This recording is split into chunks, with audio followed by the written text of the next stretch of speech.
The U.S. Defense Secretary demands gratitude, not criticism, from Afghanistan. This after President Hamid Karzai accuses the U.S. of failing to deal with armed groups based in neighbouring Pakistan.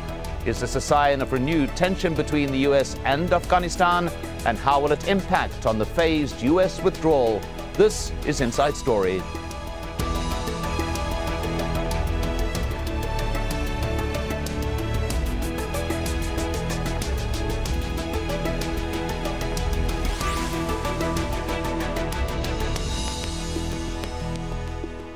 Hello and welcome to the programme. I'm Mike Hanna. It's exactly 12 years since the US went to war in Afghanistan, engineered the downfall of the Taliban and brought a civilian government under Hamid Karzai to power. But the relationship has never been easy, and it reached another low point in a public spat between the US Secretary of Defense and the Afghan president. A testy Leon Panetta said the Afghan president should be expressing gratitude, not complaint. This after Hamid Karzai accused the US of ignoring what he sees as a basic fact, that the roots of the ongoing insurgency in Afghanistan lie in neighbouring Pakistan. America and Afghanistan should fight this war where terrorism stems from, but the United States is not ready to go and fight the terrorists there. This shows the double standards. They say one thing and do something else. We've lost over 2,000 U.S. men and women. ISAF has lost forces there, and the Afghans have lost a large number of their forces in battle. Those lives were lost fighting the right enemy, not the wrong enemy. And I think it would be helpful if the president every once in a while expressed his thanks for the sacrifices that have been made by those who have fought and died for Afghanistan, rather than criticizing them. The statements come amid growing tension between the two countries. These relations have been worsened by the killing of civilians, which Washington insists are accidental. The US military's refusal to release a number of prisoners to Afghan control, and what are described as green-on-blue killings. At least 51 members of the Western coalition forces have been killed by uniformed Afghan troops or police in the last year. So how deep is the tension between the US and Afghanistan? For more on this, I'm joined by our guests. From Kabul, Haseeb Humayoon, political analyst and a partner at Kara Consulting, a Kabul-based policy advisory firm. And from Washington, D.C., Brian Catullus, a senior fellow at the Center for American Progress. He specializes in U.S. national security in the Middle East and South Asia. Welcome to both of you. Let's begin with Haseeb Humayoon. Is this just a petty spat, or is there something more fundamental lying behind this public exchange?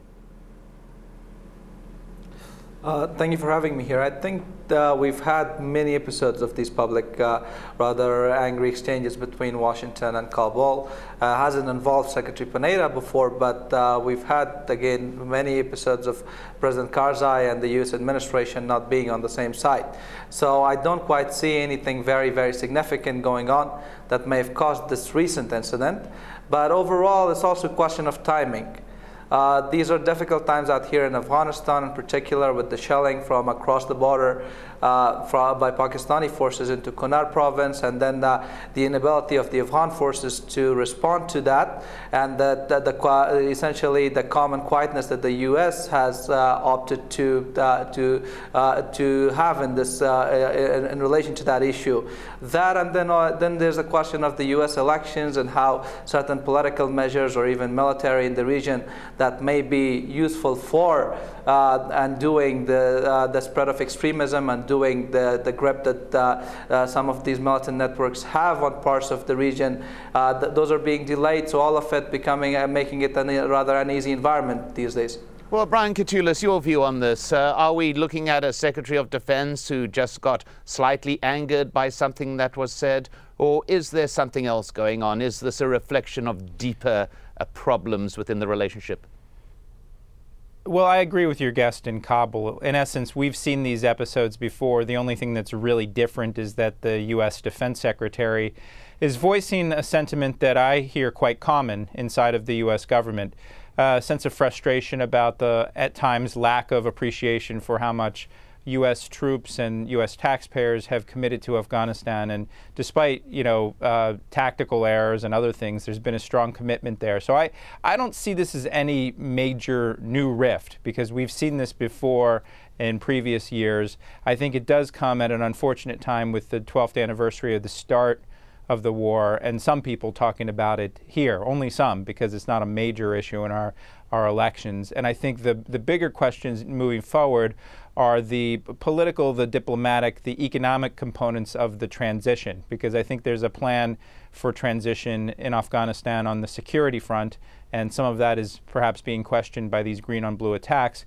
But to me, the biggest missing gap has been the diplomatic and the political components of this, as Afghanistan looks to a transition on the political front in 2014. And to me, this is where I think our leaders need to work more closely together and be more aligned. Well, Haseeb Humayoon, if you'd like to comment on that, this whole issue of political diplomatic transition, of which there is very largely a complete absence at present. Would you agree with Brian Catullus that this is something that needs to be addressed? I think it does, and I might add another dimension to it, that a great degree of it is internal to Afghanistan, specifically the political question. Because now, over time, we do have a constitutional order that's governing the political space in the country. We are also running into a electoral season pretty much in about more than a year. We're supposed to have elections here. President Karzai cannot run for re-election based on the Constitution. So all of those, the public space, again, is open for political contest. Some of the statements he's making could also be read in that context, specifically because he, this time, as any leader nearing the end of his or her term, may be careful and may be concerned about the legacy they leave behind. And given the history of our country and given that the public perceptions here, no leader can afford to be seen as being associated with any foreign power beyond the appetite of the public. So he's trying to mix those two. I think Brian was right in saying that sometimes the gratitude that ought to be there does get sidelined. But it's also been a mixed picture. You've had both President Karzai and the leaders in Afghanistan expressing gratitude for the investments of the U.S. taxpayers, of the U.S. government, of the military overall in Afghanistan. I think everybody recognizes pretty much it's a widespread recognition amongst different groups of the public as well as officials that the past 12 years of international involvement in Afghanistan, U.S. investment, all of them have turned the country around and have built the basis for possible self-sustainment down the line. Now, all that, again, those recognitions sometimes do get voiced, but oftentimes incidents take the better of them. And President Karzai goes on certain messages that obviously don't help. But overall, I think there's the question of the political transition in Afghanistan, but there's that looming, often pretty much a source of frustration for the Afghan public, for leaders in Afghanistan, and probably even in Washington, which is the question of what do you do about the sanctuaries as well as the support mechanisms, the insurgents and militants in the region, specifically from Pakistan. I think it goes back to that issue of this has been a major point that Afghans have made over many years. For a while there was a lack of recognition of this point.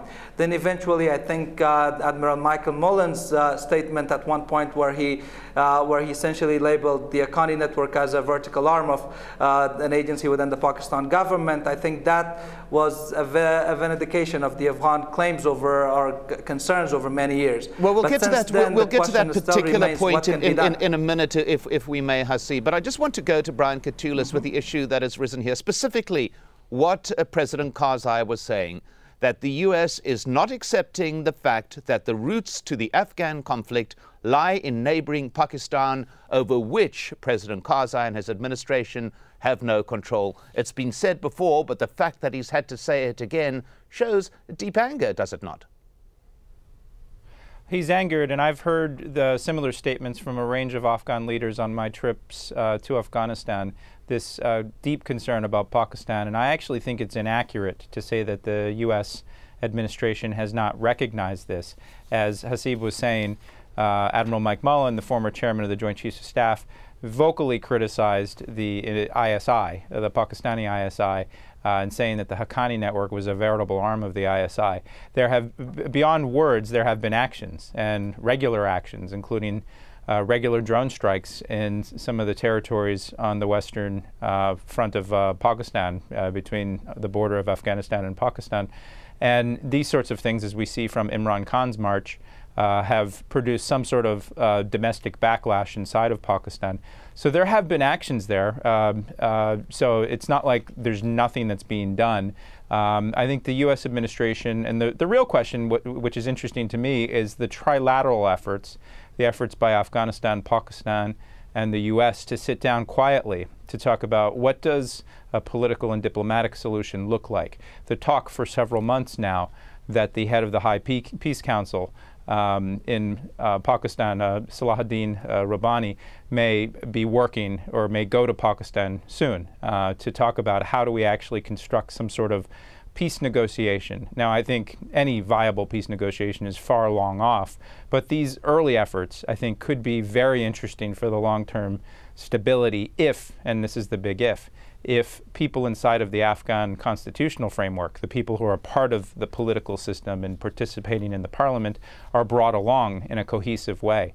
Again, this is, I think, a long-term game that goes on for several years. But I'd love to see us move beyond sort of mutual recrimination, finger-pointing and accusations, and actually get down to an action plan to help attempt to bring stability through all means in Afghanistan and Pakistan. Well, I want to return to this whole issue of the internal issues within Pakistan in a moment, but I just also want to widen the context at this particular point.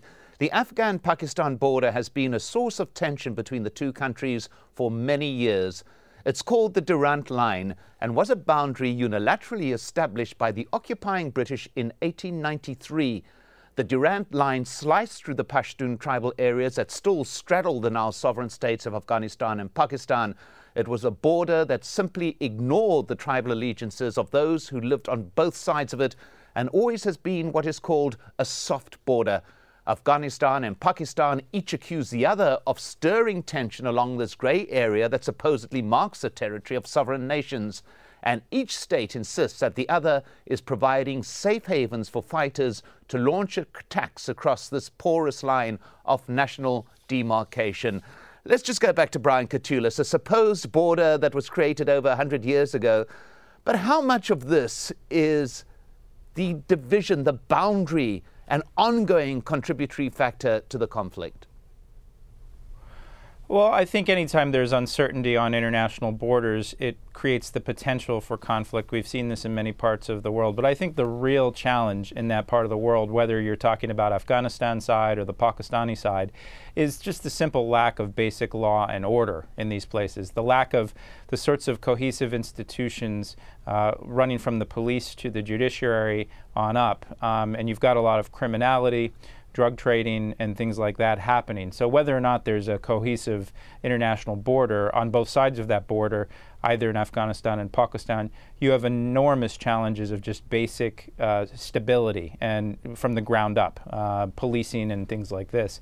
And I think there's a fiction here that we hear in these protests against drones or against those who say that U.S. troops should just leave tomorrow. It's this fiction that the extremism that exists and the terrorist and criminal elements that exist in that part along the Durand Line would somehow actually evaporate if U.S. troops left Afghanistan tomorrow or the drone strike stopped today. And I don't think that's the case. I think there are deep-rooted challenges that both Afghanistan and Pakistan need to face.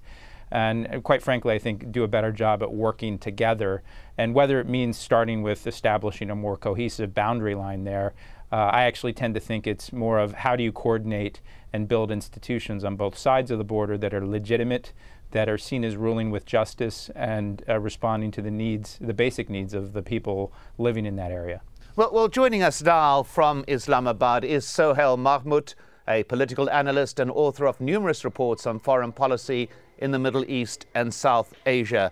Sohail Mohammed, we've heard from our fellow guests the discussion about what is happening within Pakistan and how it impacts on neighboring Afghanistan, in particular alleged ISI intelligence support for groups within Pakistan that operate across the border. Is there that perception within Pakistan that this is happening and this is a potential root cause of the problem?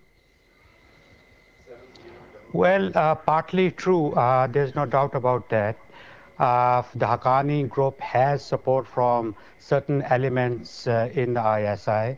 The leadership of the Pakistan military wouldn't have it this way, and so would the civilian government, The civil government of Zardari and the military leadership do not want the Haqqani group to sustain itself. But yes, that is true. There is support to the Haqqani group from the lower elements in the agencies.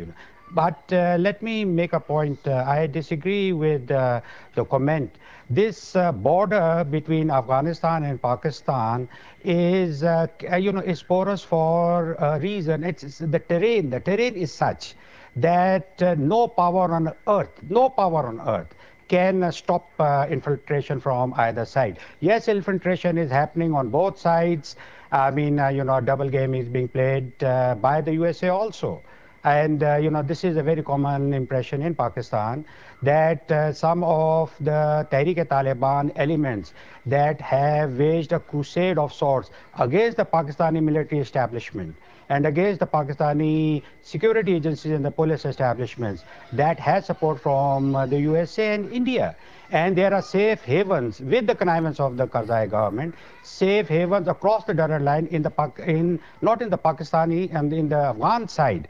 And there are terrorist infiltrations from the Afghan side into Pakistan also, That's the other half of the equation, which our friends in the USA would not like to discuss. But having made this point, I mean, the border is porous and it cannot be sealed.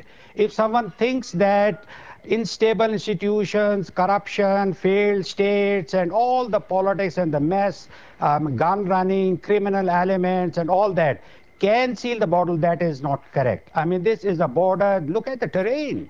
There are so high mountainous ranges, the Hindu Kush and the Pamir and the Himalayas, We take that point about the terrain, and a very well-made point, Sohail Mohammed. But if I could just go to Haseeb Humayoon in Kabul on one specific point that he brought up there, the allegation that it is being used, Afghan territory is being used as a safe haven for operations across into Pakistan. What's your perception from Kabul, Haseeb? I think there are 2 points about it. Over time, what we've seen is that this question of the federally administrated tribal areas, or this whole term, the terrain being harsh, all of them, frankly put, are rather smokescreen. Because what you've seen is a lot of militant networks operating in urban areas in Pakistan. You look back at the history of the past 10 years, major Al-Qaeda figures have been caught from metropolitan areas. The question of Taliban leadership being in places like Karachi or in Quetta, in rather urban settings, those are all very real information out there in public. So I think we do need to be careful with focusing too much on this idea that the borderlands are either tribal or harsh terrain, and that's why they're a source of problem. I think the question is a lot more systematic, and the evidence suggests very clear-cut that it's the urban areas and it's the systematic support yielded to militancy, be it international, be it Al-Qaeda, or be it insurgents that harm Afghanistan or Pakistan itself. So the question, again, very clearly put, I think we do need to look beyond this issue that the borders are harsh, the terrain is harsh, and the borders are tribal people. The problem lies somewhere else. In terms of infiltration from Afghanistan happening across the border to Pakistan, I think there's very much, I can summarize the appetite, be it in the government in the country or in public or elsewhere. There's no, essentially, I don't see any interest element in it for Afghanistan. Because this country has for many years been harmed by that infiltration. We do share some level of connection with Pakistan. A lot of refugees have gone there, studied there, grown up in Pakistan, have come back. I think they do have, even though they disagree with Pakistan's government policy and some of the destructive actions that happen, I don't think they wish Pakistan bad. And all of that, I haven't seen anything that could conclude that there's infiltration or even the capability, frankly put, to infiltrate Pakistan from the Afghan side. Well, it must be noted as well, though, that it's among the intelligence agencies that are reputedly operating very fundamentally in Afghanistan are those from India as well. It is very much an open season for many various factions. But I want to pick up on that point with Brian Catullus, this issue of how you can secure the border. Is it the terrain? Is it because it's a tribal homeland? We do know for a fact that Pakistan was able to block the border from the GLOCs, the ground lines of control, when it got into an argument with the US. Pakistan was able to block those control lines that the US used to get munitions and supplies through to its forces in Afghanistan. Is the Pakistan position correct that this border is too porous, as we heard from Sohail Mohammed there? Well, I think it's porous. I think the question we should be debating is this just an issue of capacity or is it an issue of will? And I think the impression from most in Washington and people in Kabul is that it's more an issue of will and a willingness to go after the threats that are common to all of us. I think one thing I'd like to mention is this conspiracy that the U.S. is somehow behind the Tehrik-e-Taliban Pakistan, which is utterly ridiculous. I mean, you often hear this conspiracies in places like Pakistan, but simple fact of the matter is that U.S. forces, and including U.S. drone strikes, have gone after TTP leaders, including Baytullah Masood. So this is a threat to Pakistan, it's a threat to the U.S. and to Afghanistan, and I think it's easy in a very complicated situation to oversimplify and then trend towards conspiracy theories. So I think I go back to, originally what I was saying is that I think greater cooperation, particularly on this trilateral track, which we haven't talked much about, but the fact that Pakistani, Afghan, and U.S. diplomats are sitting down and talking about a possible roadmap forward on a process of whether you call it reconciliation, whether you call it a long-term attempt at a peace negotiation. This, I think, will probably take years, but I actually hope that we pursue that in addition to the military means that are being pursued right now that, quite frankly, haven't been well coordinated and, quite frankly, has led to clashes between Afghanistan and Pakistan itself. I think having a much more integrated, complete strategy, which has a long-term view here that says, yes, these are difficult issues, but also that at some point we'll need to resolve them and resolve them peacefully, I think is a better pathway forward. Well, let's go to Sohail Mohammed, who did want to interject a short while ago. But what point, Sohail Mohammed, were you wanting to make at that particular stage? I mean, the porous border, or the fact that it cannot be sealed, that is not the major issue. I agree with you, the global war on terror is getting very complicated. There's a lot of distrust between Pakistan and the USA.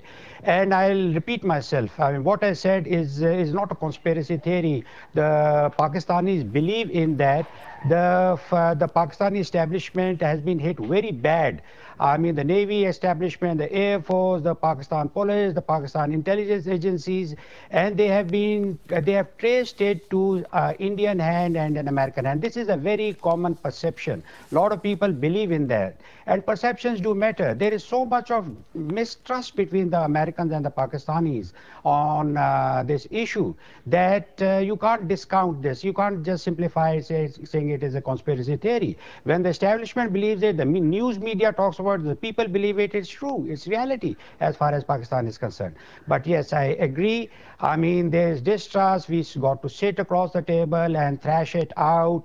And of course, I did acknowledge that there is some support to the Haqqani group from the Pakistani establishment, That needs to be discussed also. And, again, I mean, one of my colleagues said that this is ridiculous, that American drones have been striking at Baytullah Masood and Ahmed Naik, but that was the past. That was the past. Well, on that point of agreement that we had, we do come to an end of the show. Thank you to all my guests in Kabul, Haseeb Humayoon, Brian Catullus in Washington, D.C., and in Islamabad, Sohail Mohammed. And thank you for joining us on this edition of Inside Story. You can send your feedback to insidestory@aljazeera.net. Thanks again for watching. I'm Mike Hanna. Goodbye for now.